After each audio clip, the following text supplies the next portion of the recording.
Kevin Hughes was a gentle-spirited man with a quiet resolve. In his early 40s, he stood around 6 feet tall and had a solid build, with eyes that reflected years of hard work and determination. He lived in Maplewood, a modest but lively town in the American South. Although Kevin, an African American, faced challenges in a mostly white community, those who truly knew him held him in high regard. He ran a nonprofit dedicated to helping underprivileged kids gain access to education and personal growth. Late one evening, Kevin was driving home from an outreach program. He'd spent a long day mentoring students and looked forward to a peaceful night with his wife, Mia, and their 8-year-old son, Jordan. The roads were nearly empty, with just a few cars passing by. As he rolled through a quiet intersection, flashing red and blue lights appeared in his rearview mirror, signaling him to pull over. Confused but compliant, Kevin eased his car to the shoulder. 2 white officers, Officer Dean Harding and Officer Mike Jensen, got out of the patrol car, moving toward Kevin's vehicle with an intensity Kevin couldn't quite comprehend. "License and registration," Officer Harding said tersely. Kevin handed over his documents without hesitation.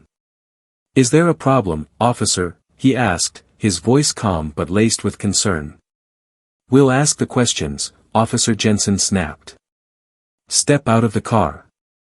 Kevin obliged, keeping his hands in clear view. Despite his cooperation, the officers seemed suspicious. They claimed his car fit the description of a vehicle involved in a recent robbery. Kevin tried to explain he'd been at a community center all day, surrounded by numerous witnesses, but the officers didn't appear interested in hearing him out.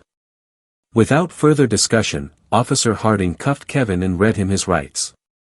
Sitting in the back of the patrol car, Kevin felt dread wash over him. He knew he was innocent, yet he also recognized the harsh reality of racial bias. That night, he found himself in a holding cell, his mind racing with fears about his family and frustration over the injustice. The next morning, Kevin was brought before a judge for his arraignment. His wife, Mia, held Jordan close in the courtroom, waiting anxiously for Kevin to appear. The room buzzed with whispers as curious onlookers wondered about the case. Kevin entered, standing tall despite the turmoil roiling inside. The prosecutor alleged that Kevin's car and general description matched a suspect in the robbery. But the evidence was shaky at best. Then came an unexpected twist. Kevin's defense attorney, a driven young woman named Lauren Price, rose from her seat. "Your Honor," she began, "my client would like to address the court." The judge paused, then nodded. "Proceed." Kevin stepped forward, his voice steady but edged with emotion. "Your Honor, I've spent my entire life working to uplift my community. I devote myself to helping young people avoid the very pitfalls I'm being accused of. But there's something more you should know." He paused, locking eyes with the officers who'd arrested him. "I am the son of Judge John Hughes." A collective gasp swept the courtroom. Judge John Hughes had been a well-respected federal judge, famed for his fairness and commitment to justice. He'd passed away some years back, leaving behind a sterling legacy. Kevin's revelation rippled through the courtroom, leaving the prosecutor visibly stunned.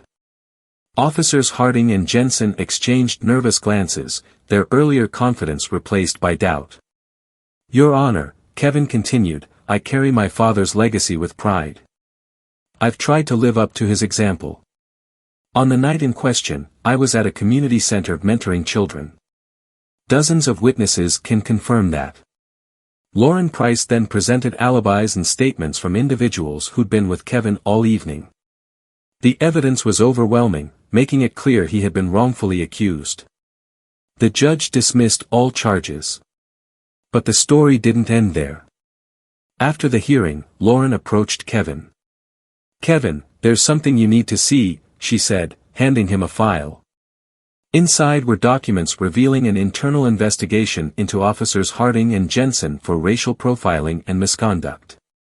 Kevin realized his arrest wasn't just a matter of mistaken identity, it pointed to a deeper, systemic issue. Determined to seek justice, Kevin filed a formal complaint and partnered with civil rights organizations to bring the problem into the light. The subsequent investigation exposed that the officers had been targeting minority drivers for months, falsifying charges to meet quotas and suppress certain neighborhoods. Public outrage ensued, and protests sprang up throughout Maplewood, with people from diverse backgrounds demanding accountability. Kevin emerged as a powerful symbol for justice and perseverance, using his influence to advocate for meaningful change. Months later, a special hearing addressed misconduct within the police department. Officers Harding and Jensen lost their badges and faced criminal charges. New policies were implemented to prevent racial profiling, and Kevin's nonprofit garnered national recognition for promoting equality and opportunity. Although the experience was deeply unsettling, Kevin came out of it stronger than ever, carrying on his father's legacy not just as a community leader, but as a staunch advocate for justice. His story inspired countless others to stand up to injustice and to believe in the power of resilience and truth. In the end, Kevin's steadfast faith in fairness and his refusal to be silenced sparked a wave of change that would reverberate far beyond Maplewood, proving that with courage and determination, the truth can, and will, prevail. That's the story, folks. I hope you enjoyed it as much as I did sharing it. Be sure to drop a comment letting me know where you're tuning in from. I love seeing how far these stories travel. And if you haven't yet, hit that subscribe button for more amazing tales, tips, and tricks. Thanks for watching, and I'll catch you next time. If you feel like showing extra support, tap the 3 dots near the share button and send a super thanks.